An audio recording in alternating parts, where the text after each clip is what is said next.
Depuis plusieurs années, on entend parler de l'arrivée des nouvelles générations, et notamment de la génération Z, sur le marché du travail, et puis de la manière dont elle le transforme. Mais qu'en est-il de la formation professionnelle? Mon invité, Stéphane Diebold, président de la FEN et expert en marketing de la formation, nous éclaire sur ces transformations et sur l'avenir de la formation professionnelle. Bonjour Stéphane. Bonjour. J'ai 3 questions pour vous aujourd'hui, Très bien. mais avant de commencer, j'aimerais vous poser une question d'introduction, qui est la suivante. Si vous aviez une baguette magique qui vous permettait de transformer la formation professionnelle, qu'est-ce que vous en feriez? Eh bien, je réenchanterai la formation. C'est-à-dire, je reprendrai ce que disait Paul Éluard, il est grand temps de rallumer les étoiles. Et je crois que toutes les générations attendent que ça.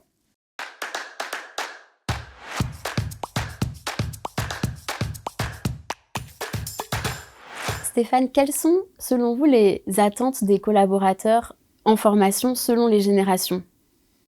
Alors, souvent, les générations, on dit les seniors et les jeunes étant les alphas, les bêtas, les générations Z.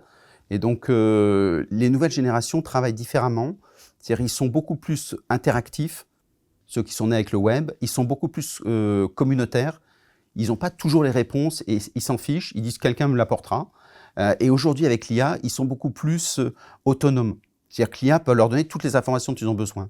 Donc ça veut dire que la formation est obligée de piloter différemment les jeunes par rapport aux anciens. Et en ce qui concerne les plus seniors, par exemple, eux, qu'est-ce qu'ils attendent de la formation? Alors ils attendent de façon plus classique, mais on s'aperçoit que finalement les seniors fonctionnent un peu comme les jeunes. Ils n'apprennent pas exactement pareil, ils ont besoin de plus expérimenter, ils sont moins turbulents dans leurs apprentissages. Par contre, ce qu'ils font, c'est qu'ils ont besoin qu'on leur donne des cadres plus précis, des méthodologies. Mais les deux ont besoin d'une chose importante, c'est d'être guidés. Ils ont besoin d'être formés. Voilà. On ne met pas un jeune face au numérique, il sera comme un ancien, il ne saura pas quoi en faire, il faut l'accompagner et créer cette émulation qui est aussi valable pour les jeunes que pour les anciens. Il y a quand même des similitudes entre ce qu'attendent les jeunes et ce qu'attendent les moins jeunes sur la formation. Et donc le but pour les entreprises à l'heure actuelle, où toutes ces générations se retrouvent un petit peu au sein des entreprises, ça va être de trouver les bonnes pratiques pour correspondre à tout le monde. Absolument. C'est-à-dire que les entreprises, leur travail, c'est quoi? C'est de se dire comment fonctionnent mes jeunes, comment fonctionnent mes anciens. Et une fois que je connais un peu leurs attentes, leur mécanique de fonctionnement, d'apprentissage, à ce moment-là, je fais de la formation. C'est-à-dire, moi, je dois les amener quelque part et donc je vais faire de la pédagogie, un cheminement pour leur dire, vu que je sais comment est-ce qu'ils fonctionnent, dans ces cas-là, je les amène là où je dois les amener parce que j'ai besoin de compétences. Si je dois prendre l'IA, on travaillera différemment avec des jeunes et avec des anciens. Il n'y a pas la même appétence au numérique, par exemple. Il y a un deuxième point que je voulais aborder avec vous aujourd'hui, et ça concerne la manière dont les nouvelles générations, notamment la génération Z, transforment la formation professionnelle, les pratiques de formation plus particulièrement. C'est plus, la formation, c'est le rôle de l'entreprise. C'est plutôt l'entreprise qui doit s'adapter aux générations. Après, s'ils ne veulent pas le faire et ils essayent de faire des anciens avec des jeunes, bon, c'est qu'ils forcent le trait. Et ça ne correspond pas à l'autorité qu'on a aujourd'hui.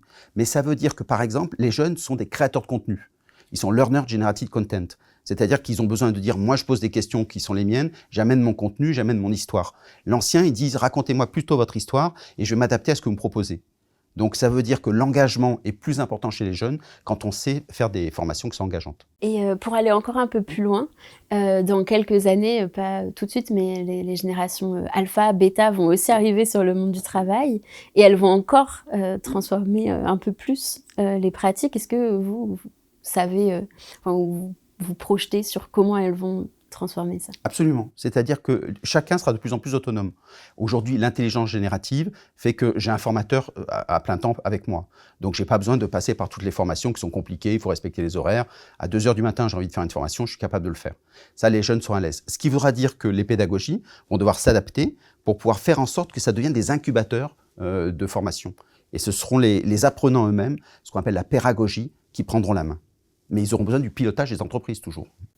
Ok, donc on sera quand même un peu éloigné de ce qu'on connaît aujourd'hui avec la formation présentielle ou distancielle.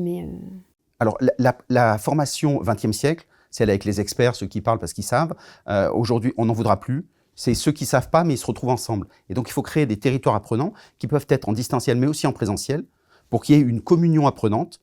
Et donc, le travail de l'entreprise, c'est de dire, je vous pose le problème, cherchez-le tout seul, puisque vous avez l'IA, vous avez tout ça. Et donc, l'émulation de groupe, c'est ça le réenchantement. Okay. C'est-à-dire que l'animation va changer. Par contre, on aura toujours besoin d'une entreprise qui dit, c'est maintenant, on travaille sur ce sujet-là tous ensemble. Mais donc, on peut aussi se questionner sur la place ou le métier du formateur qui va aussi être amené à évoluer. Bien sûr. C'est-à-dire que le formateur devient quelqu'un qui est inspirant, comme on dit, donc quelqu'un qui part de haut pour aller plus loin, poser le cadre, et puis surtout qui redescend d'un niveau et il devient animateur. C'est-à-dire il laisse les autres faire le travail. Simplement, c'est lui qui est. Donc il y a une pédagogie, il y a des moments où on est en position haute et en position basse, et donc on aura toujours besoin. Le gros changement pour les formateurs, c'est qu'ils doivent ils doivent avoir de la contagion émotionnelle. Ils doivent faire kiffer les apprenants. Et si moi je suis un technicien et je ne sais pas faire ça, bah, ça veut dire qu'il va falloir que j'apprenne, comme tout le monde. Il y a un troisième thème de cette interview. Selon vous, est-ce qu'il faut adapter la formation aux attentes et aux besoins de chaque génération, ou alors continuer à proposer une offre de formation universelle, globale? Eh bien, je crois qu'il faut rester universel. Pour une raison très simple, c'est quand on est dans l'entreprise, on fait un mélange, et comme dans tous les métiers, les novices et les anciens, dans ces cas-là, n'ont pas le même niveau, mais peuvent partager ensemble. Et si on arrive à les faire travailler ensemble, dans ces cas-là, on recrée quelque chose de commun. Et donc, le gros travail de l'entreprise, c'est un travail marketing, c'est comment je crée ces communautés, ce commun dans les entreprises. Et donc ça, forcément, il faut mixer. Et une personne ancienne s'excite énormément parce qu'ils voient bien qu'il y a des choses qu'ils ne comprennent pas quand ils l'ont compris. Et les jeunes se disent, ils sont très fiers d'être valorisés par les anciens. Quand, par exemple, sur des sujets, ils sont plus à l'aise. Avec ChatGPT, les jeunes sont entrés très rapidement. Les anciens ont mis un peu plus de temps, mais aujourd'hui, ils rattrapent leur retard.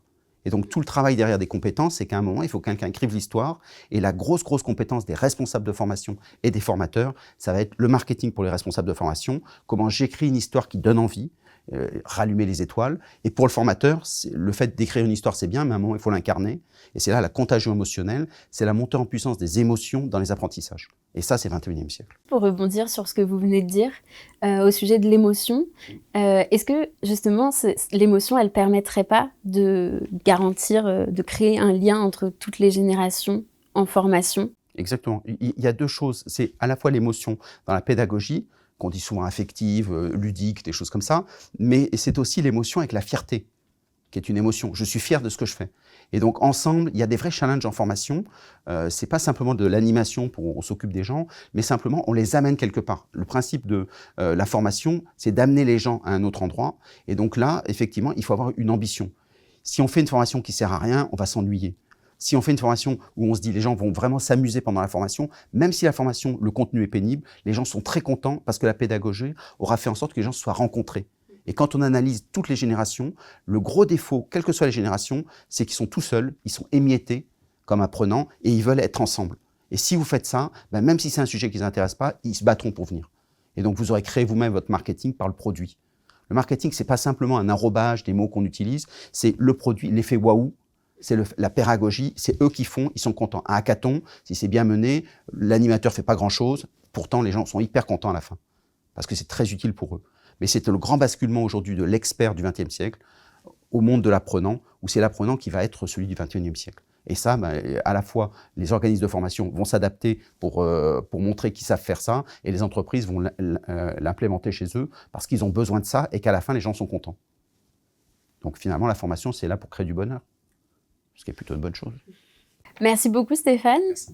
Et d'ailleurs, si on devait retenir qu'une seule chose de cette discussion, ce pourrait être ça, ce que vous venez de dire à l'instant, que la formation est là pour apporter du bonheur. Absolument. Et c'est pour ça que de plus en plus on parle des soft skills. C'est comment les gens peuvent retrouver du bonheur dans le travail ensemble. Et c'est toute cette démarche-là que les neurosciences ont bien mis en évidence.